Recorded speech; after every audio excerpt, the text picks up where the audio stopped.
আলাইকুম, আশা করি সবাই ভালো আছেন।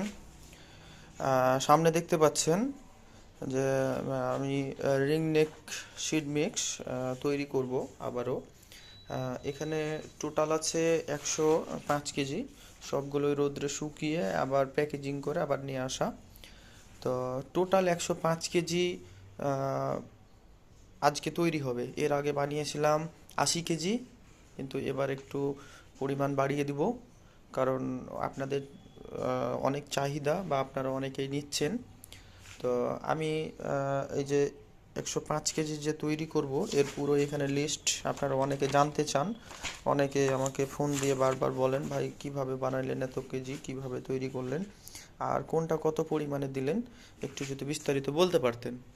তো আসলে ওইভাবে তো বলা হয় না, যে 1 কেজি 2 কেজির বিবরণ তো আর আপনাদের দেওয়া সম্ভব না। তা আমি কিভাবে বানাই, কতটুকু বানাই, এইভাবে আমি একটা লিস্ট বানিয়েছি।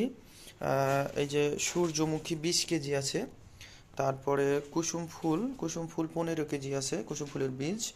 তারপরে চীনা, এই যে দেখতে পাবেন, এই যে চীনা চীনা আছে 10 কেজি।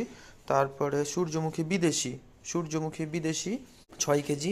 লাল মিলেট 5 কেজি, কালো মিলেট 5 কেজি, সাদা গম 5 কেজি, সাদা বাজরা 5 কেজি, সবুজ বাজরা 5 কেজি, ধান 6 কেজি।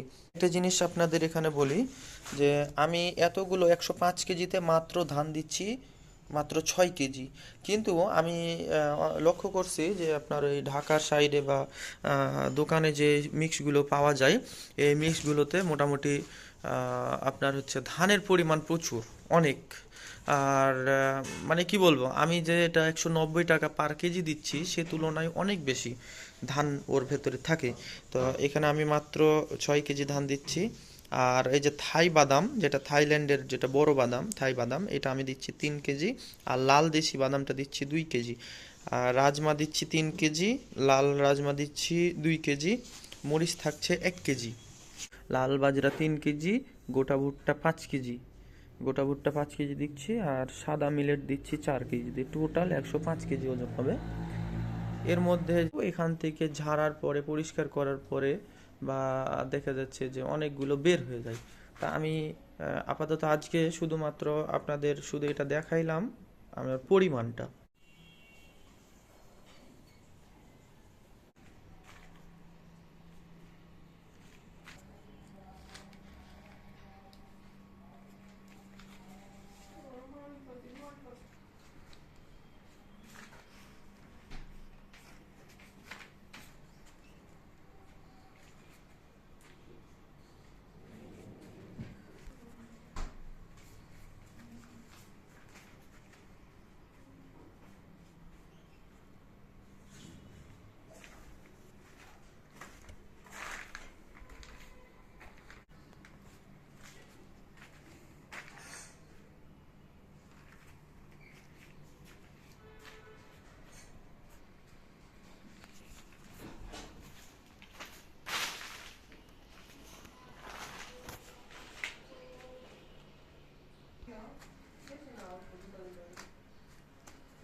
এর সাথে আজকে দুইটা জিনিস অ্যাড করব, তা হচ্ছে একটা টনিক বাইন্ডার।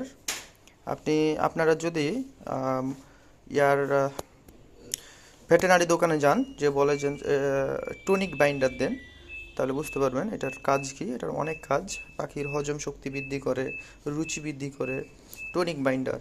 তারপরে পেটের ভেতরে ফাঙ্গাস হবে না, গলায় কখনো ক্যাঙ্কার হবে না, এটা গেল টনিক বাইন্ডার। আর এখানে এখানে আছে আপনার পিবি, পিবি আছে এতে। এটা অনেক হাই প্রোটিন, হাই ভিটামিন। সচরাচর এগুলো হ্যান্ড ফিড বাচ্চার জন্য ইউজ করা হয়। আর একটা এখানে দিচ্ছি, এটা হচ্ছে ক্যালসিয়াম। হ্যাঁ, এটা ক্যালসিয়াম পাউডার। সব কিছুরই পাউডার পাওয়া যায় মোটামুটি। আর আপনার এগুলো এর সাথে অ্যাড করে দিচ্ছি। আমরা টনিক বাইন্ডার দিব 100 কেজিতে 1 চামচ। 100 কেজিতে 1 চামচ। এরপরে পিবি, এই যে পিবি দিলাম, পিবি দিলাম 1 চামচ। আর ক্যালসিয়াম পাউডার, ক্যালসিয়াম পাউডার দিলাম 1 চামচ। আর সাথে দিয়ে দিলাম 1 চামচ পরিমাণে সোডিয়াম ফসফেট।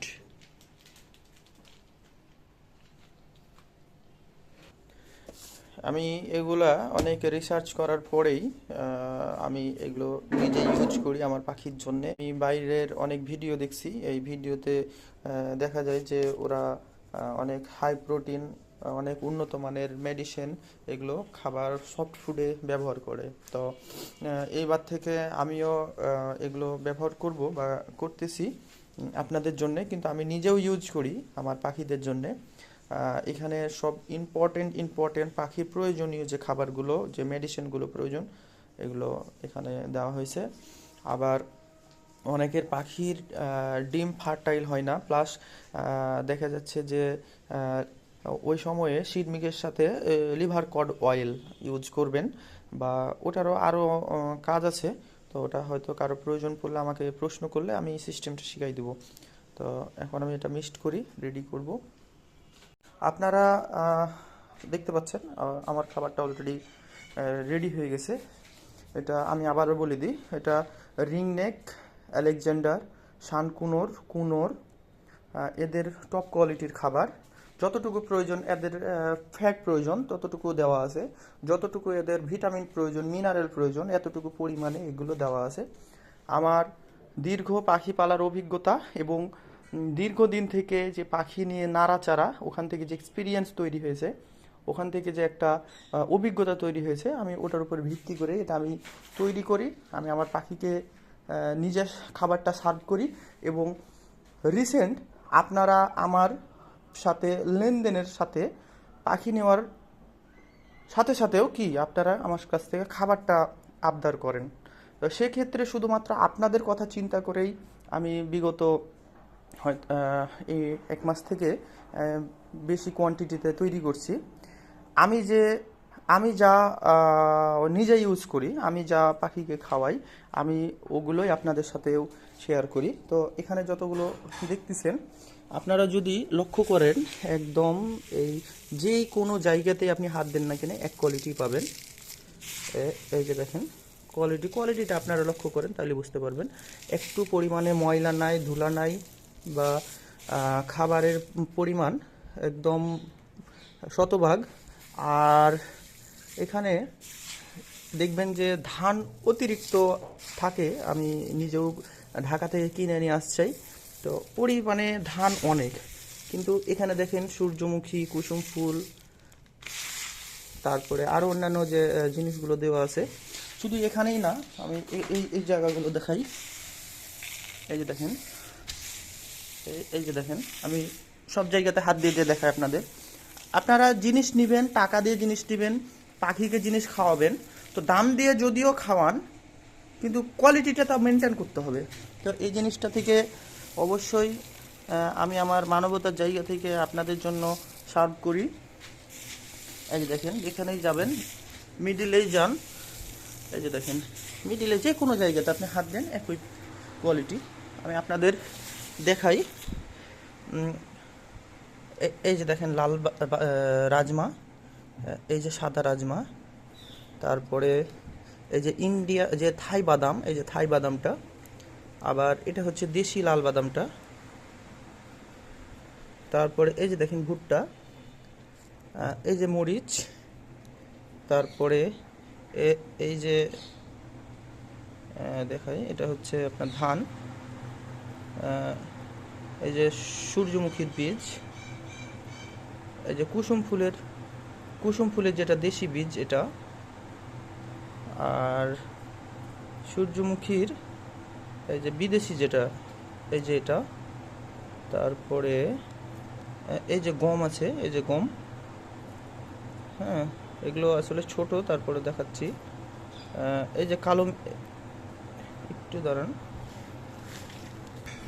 আমার তুলতে অসুবিধা হচ্ছে যেহেতু ছোট, এগুলো তলে চলে যায়। এই যে দেখেন এখানে চীনা আছে, কালো মিলেট আছে, তারপরে যদি লক্ষ্য করেন তো এই যে লাল মিলেট, তারপরে এই যে বাজরা, সাদা বাজরা, তারপরে এখানে আছে লাল বাজরা, তারপরে আছে সবুজ বাজরা। এক কথায় আমি কোয়ালিটিটা তো আপনি বুঝতেই পারছেন। এই যে এই যে, আর আপনারা ধুলা আছে কিনা, ময়লা আছে কিনা কিভাবে বুঝবেন?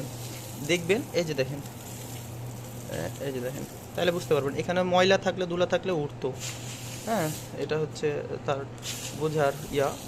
তো আমি যেহেতু খাবারগুলোর সব সেপারেট নিয়ে আসি, এসে রোদ্রে দিই, শুকাই, ঝেড়ে তারপরে একসাথে একত্রে করি। এই যে দেখেন।